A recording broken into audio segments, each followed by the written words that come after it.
নমস্কার বন্ধুরা, আশা করি ভালো আছেন সবাই। আজকে একটা ছোট্ট জিনিস শেখাবো, কিভাবে একটা ওয়েবসাইটের ব্যাকআপ নিতে হয়। অনেক সময় ওয়েবসাইটের ব্যাকআপ না নেওয়ার দরুন সাইটটা কোনোভাবে ভাইরাস অ্যাটাক বা যে কোনো ভাবেই সাইটটা যদি বসে যায়, তাহলে যাবতীয় যা যা কাজ আগে করা হয়েছে সমস্ত কিন্তু বৃথা হয়ে যায়। তাই একটা ওয়েবসাইটের ব্যাকআপ সবসময় রেখে দিতে হয়। এটা খুব ছোট্ট একটা মাধ্যমে আমি দেখাবো, একটা প্লাগইনস এর মাধ্যমে দেখাবো কিভাবে প্লাগইনস এর মাধ্যমে সহজেই আমি ব্যাকআপ নিতে পারি। এটা অটো ব্যাকআপও নেওয়া যায়, অটোমেটিক আপনার ব্যাকআপ চলে আসবে মান্থলি বা উইকলি যদি করেন। কিন্তু আমি জাস্ট দেখাচ্ছি যে ডাইরেক্ট একবারে কিভাবে ব্যাকআপ নিতে পারেন। প্রথমে আমি আমার ওয়েবসাইটটাকে লগ ইন করবো। আমার ইউজার আইডি পাসওয়ার্ড দিয়ে আমি আমার ওয়েবসাইটটা লগ ইন করবো। এর আগে এলবি এন্টারপ্রাইজ কলকাতা দিয়ে আমি এটা করেছি বাকিগুলো। এটা আমার একটা ওয়েবসাইট, ইন্টেরিয়র ডিজাইনার। এই ওয়েবসাইটের পুরো কাজটাই দেখিয়েছিলাম। এখন একটা ওয়েবসাইটে আমি দেখি ব্যাকআপ নেব। প্লাগইনসে যাব, অ্যাড প্লাগইনস, অ্যাড নিউ,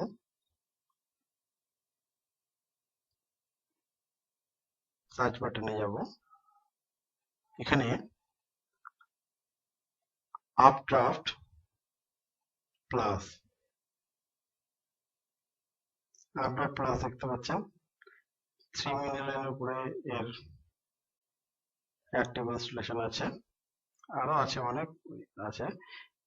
এটা আমার ভালো মনে হলো, এটা ভালো ইয়ে আছে বলে এটাকে আমি অ্যাক্টিভ করলাম। ইনস্টল করি, অ্যাক্টিভ করি।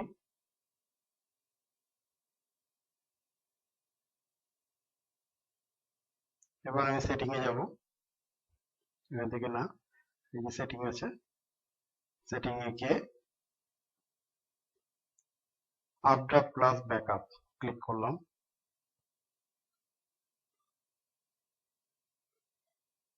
করার পরে এখানে একটা অপশন পেয়ে যাবো, নিচে দেখেন এখানে backup, restore, migrate, setting, advance সমস্ত কিছু আছে। এখান থেকে ফাইল, ডেটাবেস ব্যাকআপ নেওয়া যাবে। নিচে আসলে দেখতে পাবো যে এখান থেকে আপডেটও করা যায়, মানে আপলোড করা যায়। যদি কোনো ব্যাকআপ ফাইল থেকে থাকে তখন এখান থেকে আপলোড করা যায়। এখানে আমি ব্যাকআপে ক্লিক করলাম, take a new backup, include database in the backup, include files the backup, tick mark দিলাম। এখানে এটা ম্যানুয়ালিও করা যায়, আমি দুটো চেক বক্স দেখে নিলাম, ব্যাকআপে ক্লিক করলাম।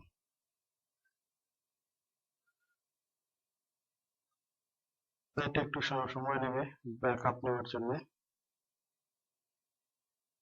রেডি মোডে আসবে।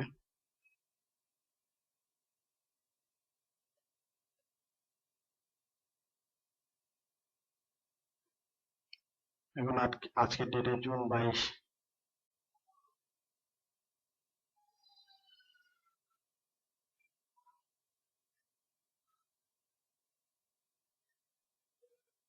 ব্যাকআপ হলো। এবার দেখুন ফাইলগুলো চলে আসবে পরপর।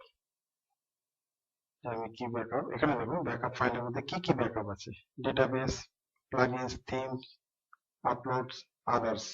পরপর database, plugin, theme, upload, others.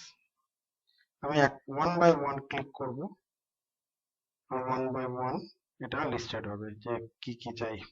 Plugins চাই, থিম,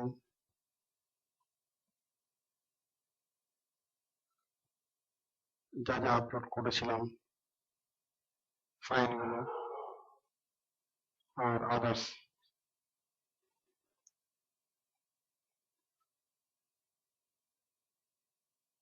এখান থেকে আমি ওয়ান বাই ওয়ান আমি এইগুলোকে ডাউনলোড করব। ডাউনলোড টু ইউর কম্পিউটার, একটা একটা করে ক্লিক করলাম, এখানে এটা থাকবে।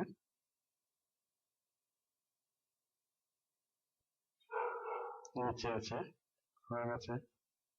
আমি পরপর ক্লিক করব, থিমস, এখানে আপলোড হতে থাকছে।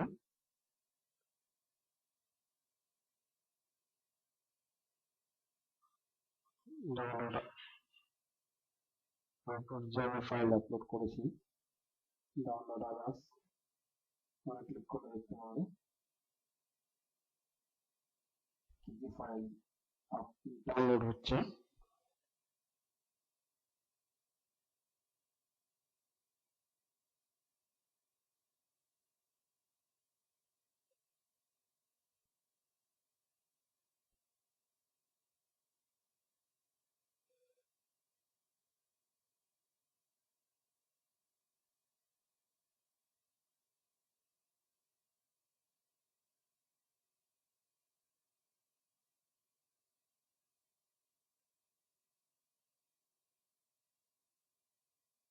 একটু সময় নেবে, এতগুলো ফাইল আছে, 5টা ফাইল আছে। এটা অটোমেটিক করা যায়, অটোমেটিকটা আমি দেখাবো পরে একটা ভিডিওতে। আজকে ছোট্ট একটা ভিডিও আমি দেখাচ্ছি এটা প্লাগইনস এর মাধ্যমে কিভাবে ব্যাকআপ নেওয়া যায়। তারপর একটু সময় নেবে।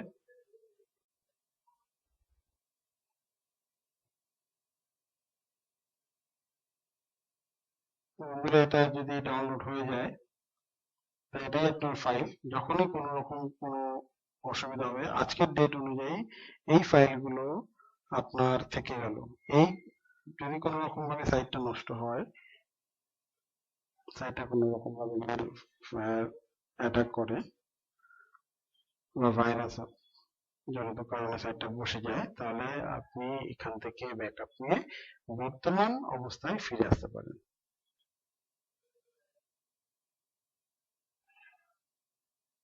বেশি সময় লাগবে না, দেখাচ্ছে এটা বেশি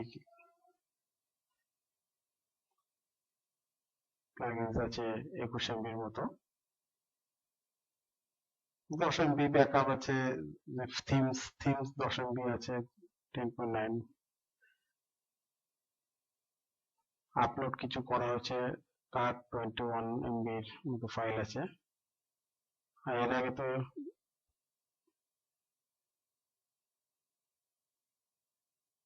আপলোড এমবি, ডেটাবেস বেশি না, ডেটাবেস 4.3 MB এর মতো ছিল, সব হয়ে গেছে। নমস্কার।